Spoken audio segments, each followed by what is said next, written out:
Hi hello నమస్తే. I am Siddhu. Welcome to BB talk. Night episode చూశాక కనిపించని big బాస్‌కి కనిపిస్తున్న ఈ నాగార్జున గారికి సెల్యూట్ చేయాలనిపించింది. యెస్. ఎందుకంటే ఈ 2 వారాలు బిగ్ బాస్ చూసిన తర్వాత చాలా నెగెటివ్ అయిపోయి, చిరాకు పుట్టి బిగ్ బాస్ చూడడం అవసరమా? క్లోజ్ చేసి పడేద్దాం అసల. చూడడమే ఆపేద్దాం, బీపీ లేపుకోవడం ఎందుకు అన్న రేంజ్‌కొచ్చిన నేను, నాతో పాటు మీరు, ఎంతోమంది ఆడియన్స్ నిన్నటి ఎపిసోడ్‌తో చాలా రిలాక్స్ అయ్యి ఉంటారు. ఎపిసోడ్ నడుస్తుండగానే నాకు మెసేజ్‌లు వస్తూనే ఉన్నాయి, కాల్స్ వస్తూనే ఉన్నాయి. చూసావా ఎపిసోడ్ ఎలా ఉందో అని చెప్పి. అంటే ఎవ్వరమైనా సరే ఒకరు లిమిట్‌లో ఉంటే మనం గూడా వాళ్ళని యాక్సెప్ట్ చేస్తాం. లిమిట్ దాటితే వీళ్ళెందుకు అవసరమా, పీక్ అవతల బారేయండి అని మాట్లాడతాం. ఆ విధంగా నిన్న బిగ్ బాస్‌లో మనకి ఉపశమనం కలిగించారు నాగార్జున గారు. ఫస్ట్ వీక్‌లో కూడా అబ్జర్వ్ చేయండి, కామనర్స్‌కి అంత పడింది, గడ్డి పెట్టారు. ఫస్ట్ వీక్ కదా, ఓకే, కొత్త కదా అనుకున్నాం. సెకండ్ వీక్ ఇంకా రెచ్చిపోయారు. సెకండ్ వీక్‌లో మళ్ళీ ఒక్కొక్కరికి గడ్డి పెట్టారు. ఈ విధంగా చేస్తున్నారు. రంగు పడింది అందరికీ. నాగార్జున గారి ఓపికకి వామ్మో, మామూలు ఓపిక కాదు అది. సైకోల్లాగా ఒక్కొక్కరు ఒక్కొక్క రీతిలో విసిగిస్తున్నా కూడా నాగార్జున గారు అంత ఓపికగా నవ్వుతూ మాట్లాడడం రియల్లీ గ్రేట్. ఎంత బ్యాలెన్సింగ్ గా ఉన్నారు అసలు. మాటి మాటికి ఏ టాపిక్ తీసినా ఆ పేరేంటి, ప్రియా శ్రీజ ఇద్దరు వా వా వా వా వా. అప్పటికి నాగార్జున గారు నవ్వుతూనే, ఎందుకమ్మా మాటి మాటికి తూ తూ తూ తూ అని వస్తావు అని దాన్ని కొంచెం ఫన్ వేలో అన్నారు. అర్థమవుతుందా బుర్రలకి? అర్థం కాదు. మళ్ళీ వస్తుంది శ్రీజ. ప్రియ మాట్లాడుతుంటే శ్రీజ ఎందుకు వస్తుంది? శ్రీజ మాట్లాడుతుంటే ప్రియ ఎందుకు వస్తుంది? ఆగమ్మా తూ తూ తూ తూ తూ అని మళ్ళీ ఆయన కొంచెం అలాగని చెప్పేసి సీరియస్గా. అసలు యాక్చువల్గా నిన్నటి ఎపిసోడ్లో ఆయన సీరియస్గా మండిపోవాల్సిన పరిస్థితి. కానీ మరీ సెకండ్ వీకే కదా, మరీ ఇప్పుడే ఎందుకు అన్నట్టుగా ఆయన అలాగా సైలెంట్గా పోనిచ్చినట్టున్నారు. ఇందులో ఫస్ట్ చెప్పుకోవాల్సింది రీతు గురించి. రీతు వీడియోలలో అడ్డంగా దొరికిపోయింది. చాక్లెట్లు తింటూ పవన్ ని కెప్టెన్ చేస్తానంటూ ఎలాంటి పనులు చేసింది. బలంగా కోరుకుంది అతనే కెప్టెన్ అవ్వాలని. ఎనర్జీస్ ఇస్తున్నా, బ్లూ షర్ట్ వేసుకున్నావు, అది చేస్తున్నా, ఇది చేస్తున్నా. ఇక్కడ రీతు పవన్ మాయలో పడిందా అని కొందరు అడిగారు. కాదు, రీతు అతన్ని తన మాయలో వేసుకొని తన కమింగ్ జర్నీకి, అంటే ఈ బిగ్ బాస్ ఎండింగ్లో విన్నర్ అవ్వాలంటే ఎన్నో స్ట్రాటజీలు, ఎన్నో టాస్కులు, ఎన్నో ఆలోచనలు ఉంటాయి కదా. అందులో ఈ పవన్ అనేవాడిని ఒక బకరాన్ చేసి తనకు అనుకూలంగా ఉండేలాగా చేసుకోవాలి. వీడికి ఫిజికల్ టాస్కులు బాగా చేస్తాడు వీడు, నేను బుద్ధి ఉపయోగిస్తూ ప్లాన్ చేసుకొని అతన్ని తన గ్రిప్లో పెట్టుకోవాలని ప్లాన్ చేసింది. ఇక్కడ బకరా ఎవరు అంటే అతనే, పవన్. కానీ అతన్ని కెప్టెన్ చేయడానికి ఈమె చేసిన కుట్రలు, కుతంత్రాలు, చికాకులు చాలా చీప్గా ఉన్నాయి. ఇక్కడ క్లియర్గా కనిపిస్తుంది కెప్టెన్సీ టాస్క్లో భరణిని అవుట్ చేయకూడదు. అట్నుంచి తనూజ ఇంకా వేరే వాళ్ళు ఎవరో చెప్తూనే ఉన్నా కూడా వినిపించుకోకుండా నేను ఆగమన్నా ఆగలేదు, స్టాప్ అన్నా ఆగలేదు అనుకుంటూ. మరి ఆగలేదు, ఇద్దరు ఆగలేదు కదా. వీడియో వేసి మరీ చూపించారు, అయినా కూడా ఇంకా ఏదో ఆర్గ్యుమెంట్ చేయాలని ట్రై చేస్తాంది, అబద్ధాలు చెప్పాలని ట్రై చేస్తాంది. నేను గమనించలేదు అంటా ఉంది. కళ్ళు మూసిపోయాయి కదా, గమనించలేదు. ఏం మాట్లాడినా ఏం చేసినా మొత్తానికైతే ఆమెకి పచ్చిగడ్డి ఎండుగడ్డి పెట్టి నోరు మూయించారు. ఇప్పటికైనా ఆమె ఎవరు చూడట్లేదులే నన్ను అన్న భ్రమలో నుంచి బయటకు రావాలా. చుట్టూ కెమెరాలు చూస్తున్నాయి, ఆడియన్స్ చూస్తున్నారు. సాటర్డే సండే రాగానే ఏకి పారేస్తారు అన్నది ఆమె గుర్తుంచుకోవాలి. చూద్దాం, అలా లేకపోతే ఆడియన్స్ ఊరుకుంటారా ఏంటి? పంపించేస్తారు. ఊరుకుంటారా? మనీష్ మంత్రాంగం చేసి అందరినీ కింద పుల్లలు పెట్టి ఏదో చేస్తే ఉంచారా? అలాగే అందరినీ పంపించేస్తారు. నెక్స్ట్ ప్రియా శ్రీజ కూడా లైన్లో ఉన్నారు. ఈ వారం మనీష్ పోతే నెక్స్ట్ వారం నుంచి ప్రియా, వీళ్ళు కామనర్స్నే ముందు పంపించేస్తారు, ఎందుకంటే వీళ్ళకి అర్హత లేదు. అయితే ఇప్పుడు చాలా అద్భుతమైన పని ఏం చేశారంటే ఓనర్స్ని టెనెంట్స్ని ఓనర్స్గా స్వాప్ చేశారు.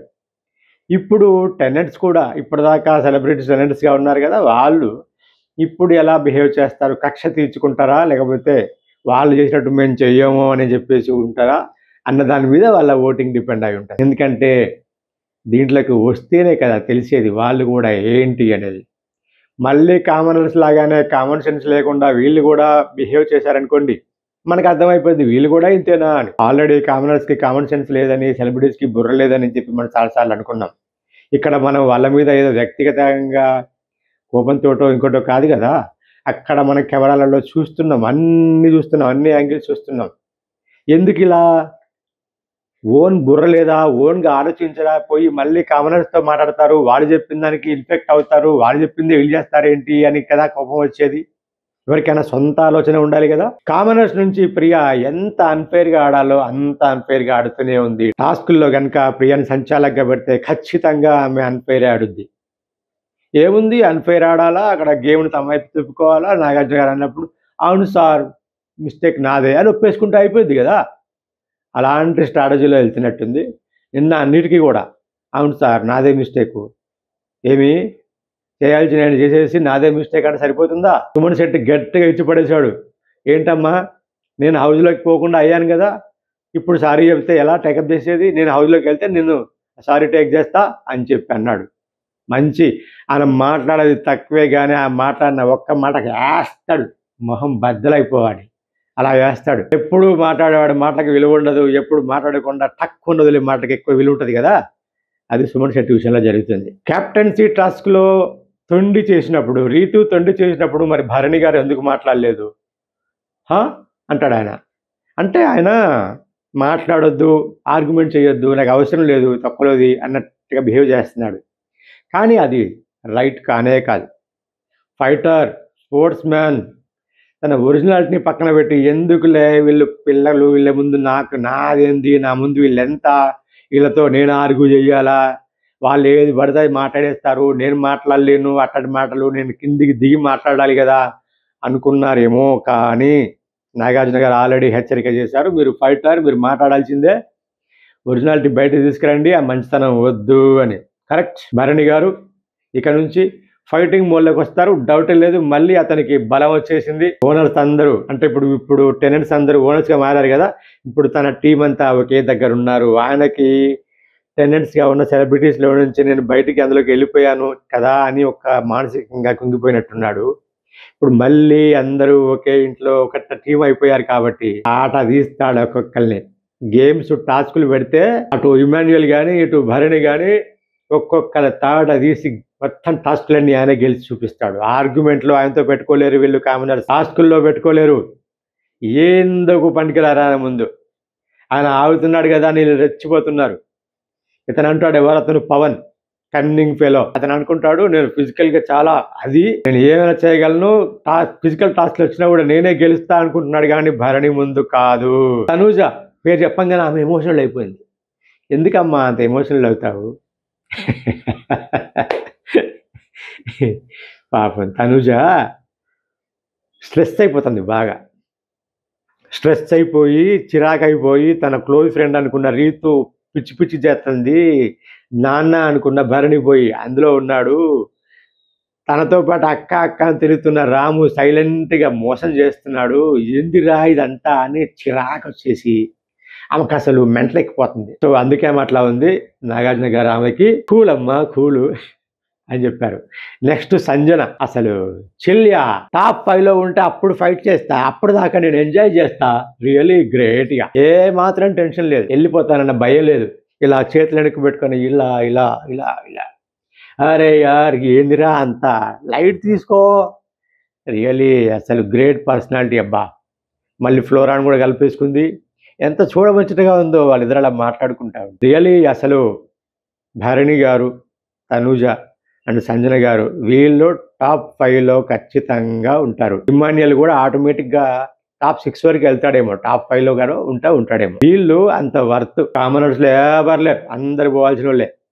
టప్ప టప్ప టప్ప ప్రతి వారం ఎగిరిపోతారు, డౌటే లేదు. ఇక్కడ ముఖ్యంగా ఒక వ్యక్తికి చెప్పాలి, అతను రాము రాథోడ్. చాలా మంచి అబ్బాయి. హౌస్ లో అసలు రియల్ గా ఇతను చాలా బాగున్నాడు, ఉన్నంత వరకు బ్యాలెన్సింగ్ గా ఉంటున్నాడు, కొంచెం అమాయకంగా ఉంటున్నాడు అనిపించింది. కానీ రీతు వలలో పడి అతను కూడా సైలెంట్ కిల్లర్ అయిపోయాడు. జస్ట్ ఎలిమినేట్ అవ్వడం కాదు, నామినేషన్ అవ్వడం కాదు, జస్ట్ ఒక పర్సన్ టెనెంట్స్ నుంచి ఓనర్స్ లోకి వెళ్ళడం అనే ప్రక్రియలో, అంత చిన్న ప్రక్రియలో రాము చేసింది ఏంటి? రీతు మాటలు విని రీతుకు అనుకూలంగా ఉండాలని చెప్పి తనూజకి బొక్కబొడిచాడుగా. తనూజకి డైరెక్ట్ గా చెప్పొచ్చు. అప్పటికి తనూజ అంటుంది కదా, అరే నువ్వు తమ్ముడు అక్క అక్క అక్క అని పిలుచుకుంటుండే నన్ను నాకు బ్యాక్ చేసావు, నువ్వు బ్యాక్ స్టాబింగ్ చేసావు అంటుంది. ఎంత బ్యాక్ స్టాబింగ్ చేశాడు అంటే అక్క అక్క అంటున్న తనుజని పక్కన పడేసి ఏదో 4 ముచ్చట్లు చెప్పిన రీతుని ఇతను ఆమె చెప్పినట్టు చేద్దాం. ఎందుకు అట్లా ఇన్ఫెక్ట్ అవుతాడు? ఆమె ఎంత ప్లే చేస్తుంది అసలు, ఎంత ప్లే చేసినా రాము కూడా ఆమెకు వల్ల పడిపోయి సైలెంట్ కిల్లర్ అన్న పేరు తెచ్చుకున్నాడు. బ్యాడ్ అయిపోయాడు. ఈ ఒక్క ఇన్సిడెంట్తో రాము బ్యాడ్ అయిపోయాడు. అతని స్ట్రాటజీ వేస్ట్, పనికిరాదు. మళ్ళీ ఓనర్స్గా ఉన్న సెలబ్రిటీసే మళ్ళీ రాముని కలుపుకొని, భరణి ఉన్నాడు కదా మా అబ్బాయి అనుకుంటూ, కానీ అతను కనుక తన బుద్ధి మార్చుకొని మళ్ళీ ఫస్ట్లో ఉన్నట్టుగా ఫేర్గా ఉంటే ఆడియన్స్ ఇష్టపడతారు. ఈ రీతు చెప్పిందనో ఇంకోరు చెప్పిందనో యథవ స్ట్రాటజీలు అతను చేస్తే మాత్రం అతన్ని ఓట్లు గీట్లు లేకుండా ఆడియన్స్ పంపించేస్తారు. ఆడియన్స్ ఎవరిని క్షమించరు. ఆడియన్స్ ఆడియన్స్ అంటే మీరు నేను, మనం అన్ని కెమెరాల ద్వారా చూస్తూ ఉన్నాము. ఎవరేంటో మనకు తెలుసు. అరే వీడు ఉండాలి హౌస్లో అంటే ఉంచుతారు, లేదంటే అంటారు, ఎలిమినేట్ చేసి పడేయడమే. సెట్లో మొత్తం ఫోటోలు పెట్టి ఒక్కొక్కరిని వాయించేస్తూ రంగు పూశారు. అబ్బా అద్భుతం. అది కామనర్స్ అందరికీ రంగులు పడ్డాయి. ఇలా పడడం చూడము ముచ్చటగా ఉంది. ఎందుకంటే చూస్తున్న మనకు తెలుసు కదా, అన్ని తెలియవులే ఎవరికి అనుకుంటారు వాళ్ళు కొన్ని. ఇక ఇమ్ము గురించి మాట్లాడుకుంటే మంచోడబ్బా, నిజంగా నాగార్జున గారు అన్నారు మంచోడు అని. నీకు కామెడీయే కాదు ఎమోషన్స్ కూడా ఎక్కువ అని. నిజమే. ఎపిసోడ్ చూస్తుంటే కూడా నిన్న నాగార్జున గారు చెప్పారని కానీ ఎపిసోడ్ చూస్తుంటే కూడా రాముడు చేసేద్దాం, నేను త్యాగం చేస్తా అన్నాడు. ఆ టాస్క్ చూసినప్పుడు రియలీ అసలు మంచోడు అన్న ఫీలింగ్ కలిగింది. కానీ త్యాగాలు వద్దు, నువ్వు ఆడడానికి వచ్చావు, ఆడు అని నాగార్జున గారు చెప్పడం అనేది చాలా బాగుంది. ఫిజికల్ టాస్క్లలో కానీ బుద్ధి వాడడంలో కానీ ఇమాన్యుయల్ సూపర్. భరణి గారు, తనుజ, సంజన గారు అండ్ ఇమాన్యుయల్ 4 స్ట్రాంగ్. వీళ్ళ తర్వాత ఓటింగ్ పరంగా చూస్తే సుమన్ శెట్టి చాలా స్ట్రాంగ్. హౌస్ పరంగా చూస్తే సుమన్ శెట్టిది పెద్దగా లేదు, ఎప్పుడో ఒక్కసారి ఒక్క మాట వదులుతాడు కానీ ఎక్కువ పార్టిసిపేషన్ లేదు హౌస్ పరంగా. అతనికి ఓటింగు ఆడియన్స్ సపోర్ట్ బాగా ఉంది కాబట్టి అతని మైనస్లు చెప్పొద్దు అనుకోవడం తప్పు. మైనస్లే, ప్లస్లే. కాకపోతే కొంచెం తోడా ఇంప్రూవ్ అవుతున్నాడు. వాళ్ళతో మాట్లాడడం, వీళ్ళతో మాట్లాడడం. కానీ బయట ప్రజల సపోర్ట్ ఫుల్గా ఉంది అతనికి, సింపతి ఉంది అతనికి. సో అది అతనికి ప్లస్ అవుతుంది. బయట సపోర్ట్ని మాట వాళ్ళు గమనిస్తున్నారు. నువ్వు ఇంప్రూవ్ అవ్వాలి అని అతన్ని చెప్తూ ఉన్నారు అతనికి. ఇక్కడ హైలైట్ పాయింట్స్ ఏంటంటే డెమోన్ పవన్ అలాగా క్యాప్టెన్సీ తీసిచ్చేయడం చాలా బాగుంది. మళ్ళీ టాస్క్ పెట్టి అదే టాస్క్కి మళ్ళీ రీతూనే ఉండాలని చెప్పడం హైలైట్ పాయింట్. రాము సైలెంట్ కిల్లర్ అని ఐడెంటిఫై చేసి చెప్పడం హైలైట్ పాయింట్. ఇమ్ముని నువ్వు చాలా మంచోడిగా ఉన్నావు, త్యాగాలు చేయొద్దు అని చెప్పడం highlight point. Bharani garu attack చేయండి, ఫైటర్గా ఉండండి అని చెప్పడం. ఓనర్స్ అందరూ టెనెంట్స్ అందరూ ఓనర్స్ అవ్వాలి. Shift super. సంజన చిల్ అవుతావా, టాప్ 5 లో చూసుకుంటా, గేమ్ ఆడతా, అప్పటిదాకా ఎంజాయ్ చేస్తా అని చెప్పడం సూపర్. రీతుకి గడ్డి పెట్టడం మళ్ళీ మాట్లాడుతూనే ఉంది. పవన్ కూడా నాకు కెప్టెన్సీ వద్దు అని చెప్పినాక కూడా మళ్ళా రీతు మాట్లాడుతూనే ఉంది. గడ్డి మామూలుగా కాదు, రేంజ్ లో పెట్టాలా, పెట్టారు, సరిపోలే, ఇంకా ఉంది ఆమె మీద. ఈ వారంలో ఆమె రిపేర్ చేసుకుంటుందా లేకపోతే రిపేర్కి వెళ్తుందా చూడాలి. ఆమెకు మాత్రం అలా పడడం అనేది చాలా హైలైట్ పాయింట్. తనుజని లేపి నువ్వు ఎమోషనల్ అవ్వకు, పర్ఫెక్ట్గా ఆడుకో, నువ్వు చాలా బాగా చేస్తున్నావు, క్లాప్స్ కొట్టడం సూపర్. ఇప్పుడు అందరూ ఇండ్లు మారిపోతున్నారు. ఇప్పుడు ఉంటది కదా, ఎంత హాయిగా ఉందబ్బా మనసుకి. రే ఇది కదా లెక్క అన్నట్టుగా ఉంది. టోటల్ గా ఓవరాల్ గా బిగ్ బాస్ చూసి చాలా హాయిగా అనిపించింది. నిన్న ఈ వారం అంతా చిరాకు పడ్డ వాళ్ళకి ఈ బిగ్ బాస్ వీకెండ్ ఎపిసోడ్స్ చాలా హ్యాపీని ఇచ్చాయి. ఉన్నది ఉన్నట్టు, లేనిది లేనట్టు, మనసుకు ఏదనిపిస్తే అది మాట్లాడేసుకోవడమే. సిద్ధూస్ బీబీ టాక్స్ కంపల్సరీగా చూడండి, లైక్ కొట్టండి, సబ్స్క్రైబ్ చేయండి, కామెంట్స్ చేయండి. నా వీడియోస్కి ఎక్కువ రీచ్ లేదు, ఎక్కువ మంది చూడట్లేదు. అందుకే నేను ముందుగానే ఇలా జరుగుతుంది, అలా జరగవచ్చు అని చెప్పే విషయాలు చాలా మందికి రీచ్ అవ్వవు. 1 వీక్ ముందు నుంచో చెప్పమంటే కూడా చెప్పగలను నేను ఏం జరగబోతుంది అని. అంటే తుమ్ముతారు దగ్గుతారని కాదు, కానీ నెక్స్ట్ ఏం జరగవచ్చు అనేది మనం ఊహించి ఇలా జరగవచ్చు అని అనలైజ్ చేసి చెప్పగలం. కానీ మనం ఎన్ని చెప్పినా ఏం చేసినా వ్యూస్ ఎక్కువ లేవు కాబట్టి, రీచ్ ఎక్కువ లేదు కాబట్టి ఎక్కువ మందికి తెలియట్లా. అఫ్ కోర్స్ ఎప్పుడు చూడండి అప్పుడే ఆడియన్స్ ఇష్టం కానది. కాకపోతే మనం ఇంత డీప్ గా చూసి జీప్గా రాసుకొని చెప్తున్నాం కదా, ఇది ఎక్కువ మందికి వెళ్తే బాగుండు అనిపించింది. సో సబ్స్క్రైబ్ చేయండి, కామెంట్ చేయండి, లైక్ కొట్టండి. కుదిరితే మీకు నచ్చితే షేర్ కూడా చేయండి. Okay, thank you.